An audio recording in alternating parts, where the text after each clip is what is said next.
Hola a todos, bienvenidos. Esta es la presentación de un trabajo que hemos llevado a cabo con la comunidad de aprendizaje musical, titulado Alianza Musical Sur-Norte, un estudio de acción piloto dentro de una comunidad académica.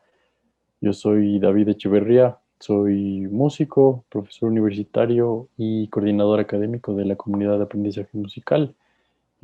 Actualmente vivo en Quito, Ecuador, y trabajo en una universidad en esta misma ciudad. Mi nombre es Víctor Manuel Rubio Carrillo, asimismo músico, educador, investigador, actualmente trabajando desde una universidad en los Estados Unidos y de ahí que el título de esta alianza musical Sur-Norte. Bueno, pasamos a hablar sobre el contexto de este trabajo. Nosotros venimos trabajando como miembros de la comunidad de aprendizaje musical, que es una de las comunidades de la Red de Investigación y Acción de las Américas, y venimos buscando integrar los procesos de la investigación-acción como una forma de pedagogía y particularmente en nuestro caso como una forma de pedagogía musical. Entonces es así que nos juntamos con David para estudiar si es que era posible y qué podrían ser los resultados en el caso de aplicarlo en el proceso de enseñanza y de aprendizaje a nivel universitario. Ujú. Y en ese contexto ideamos un programa remedial diseñado para un estudiante universitario eh, que contemplaba mejorar los hábitos de ejecución y de práctica mediante algunos elementos que consideramos relevantes. Esto se dio a lo largo de un mes de trabajo.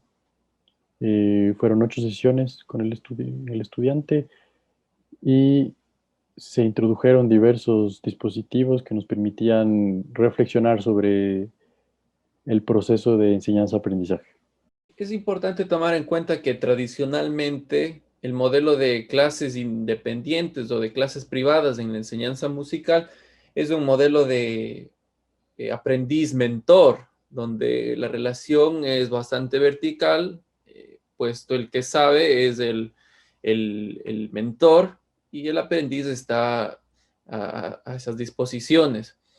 Nosotros buscamos tratar de construir un espacio distinto donde el estudiante pueda lograr un empoderamiento mayor y para eso fue que utilizamos una serie de referentes teóricos que nos permitieron practicarlo pues de una forma distinta. También, bueno, con el proceso de investigación también se inició una indagación con respecto a los intereses y, bueno, distintas cosas que vamos a ir viendo más adelante. Entonces, entre los referentes teóricos que tenemos para este trabajo están las habilidades de la musicalidad inteligente de Duke. Estas habilidades son habilidades que están presentes en todos los músicos, no importa el nivel, o deberían estar presentes en todos los músicos, no importa el nivel, desde músicos principiantes hasta músicos profesionales. Esta es una forma de generar un repositorio de habilidades que nos van a permitir obtener eh, ejecuciones de buenas ejecuciones con un criterio tanto técnico como artístico. Asimismo, nos centramos en buscar mejorar los hábitos, entonces utilizamos lo que son los hábitos de excelencia musical, tanto para la práctica como la ejecución, que a breves rasgos está en la facilidad al momento de, de ejecutar el instrumento, la expresividad con la que se hace, la precisión al momento de tocar, los procesos de vitalidad rítmicos, a través de, por ejemplo, acentos, la majestuosidad del tono, buscar siempre un tono adecuado, un tono que tenga propiedades estéticas distintas, ¿no? Que se la esté buscando siempre hacia una mejor estética, la atención enfocada y también la actitud positiva que se requiere para sobrellevar la práctica musical a los niveles exigentes que en la formación de músicos profesionales. Otra referencia que hemos tomado en cuenta es la inclusión de la metacognición en el aprendizaje musical. Esto basándonos en un artículo de Hallam y Bautista. Lo que tratamos de hacer es que el alumno conozca la forma en la que él aprende y empiece a ser crítico con la forma en la que él aprende y mejore de esta manera los procesos que lleva a cabo eh, para lograr obtener ciertas habilidades y también mejorar las habilidades que ya tiene. También ocupamos el concepto de evaluación auténtica, que de forma general se refiere a los procesos que en el aprendizaje, en los ejercicios de aprendizaje, tengan una semejanza con en sí la práctica profesional, por ejemplo. Y si bien esto de cierta forma es fácil de lograr en la música, porque en la música se está trabajando el instrumento, que es el que se va a ejecutar, hay también ciertos elementos que incorporamos de aquí, que vamos a mostrar posteriormente, particularmente en cuanto a la evaluación afectiva, para que el estudiante pueda identificar sus disposiciones en cuanto a la práctica musical. Ahora vamos a continuar con la metodología. Eh, Uno de los métodos que utilizamos fue una entrevista diagnóstica. Esta se realizó al inicio del proyecto. La entrevista diagnóstica básicamente lo que buscaba era obtener información sobre el estudiante, los intereses, cómo se siente con respecto al aprendizaje, también cuestiones eh, de sus dificultades, qué cosas se le dificultan más. Y toda esta información se utilizó para poder empezar a tomar acciones con respecto a la clase en sí. Asimismo, desarrollamos escalas de medición que se ocupó un método de evaluación holística, es decir, una impresión general de la situación en una escala de 10 puntos, pero en base a criterios específicos. Se midieron algunos elementos durante todas las sesiones, o al momento de terminar cada sesión, se hacía una medición. Las mediciones las realizaron tanto el instructor principal, en este caso David, y también el estudiante. Las mediciones se hicieron a partir de algunos de los referentes teóricos que habíamos mencionado, como por ejemplo los hábitos de excelencia. Se reflexionaba en qué puntos a qué grado, en base a estos 10 puntos, se utilizaron los citados hábitos de excelencia en la práctica, por ejemplo. Cada medición tenía también un espacio de observaciones donde se justificaba de manera cualitativa, de cierta forma, la razón de ser de esa medición. Se midió también los objetivos de cada sesión con estas escalas y un grupo de estándares de la Asociación Nacional de Educación Superior de Música de los Estados Unidos para tener una referencia externa sobre los logros del estudiante en este proceso. Otro elemento que utilizamos fue una lista de verificación dicótoma. Esta lista de verificación está basada en el trabajo de Duke, en las habilidades de la musicalidad inteligente. Recordemos que estas habilidades son las que están presentes en todos los músicos de todos los niveles y las que nos van a procurar una ejecución con un buen nivel técnico y musical. Esta lista de verificación, como lo dije, es dicótoma. Se utilizó para modelar y para que el alumno tenga en cuenta qué es lo que debe incluir, qué cosas debe incluir en su forma de tocar para asemejarse más a lo que haría un músico profesional. Sí, en este caso, dicótoma, porque a diferencia de, por ejemplo, la escala de 10 puntos, en esta se marcaba solo sí o no, se cumplió o no se cumplió con la habilidad propuesta.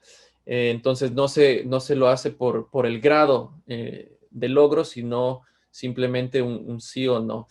Y otra que utilizamos, otro instrumento de evaluación, justamente basado en estos principios de evaluación auténtica, fue una autoevaluación del estudiante sobre sus actitudes en cuanto a la práctica musical.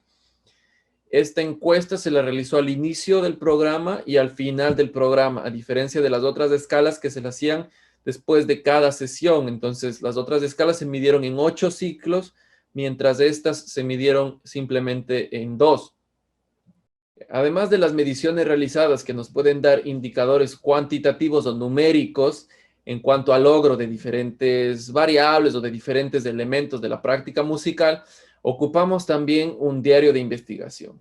Este igual se lo realizó después de cada sesión.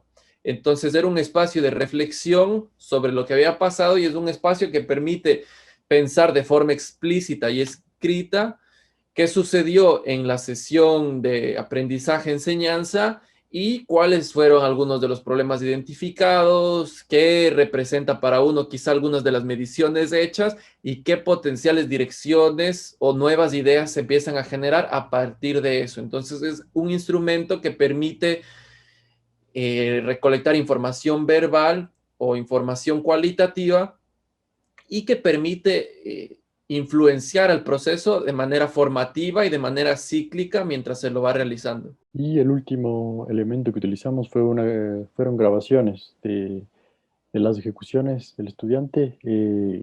Todo este trabajo se dio a lo largo del 2020, en los meses de mayo y junio. Eh, en ese momento estaba Ecuador totalmente aislado y cerrado. Las clases se están dando, inclusive hasta ahora en el 2021, de manera virtual. Entonces se utilizó la plataforma Flipgrid en la que el estudiante subía sus videos y donde también se proveía un feedback sobre las ejecuciones, pero básicamente esto fue un repositorio para tener en cuenta y también eh, poder documentar el proceso y el avance del estudiante.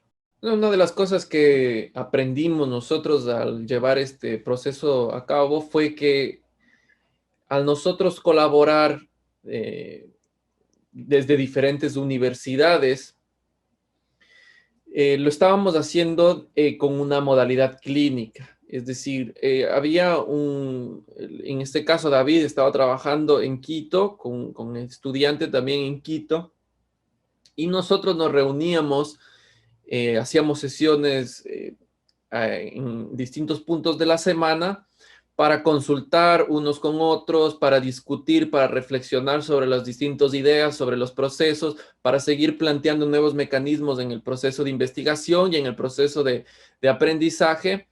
Y pues esta colaboración, como vamos a mencionar también, fue algo que enriqueció el proceso.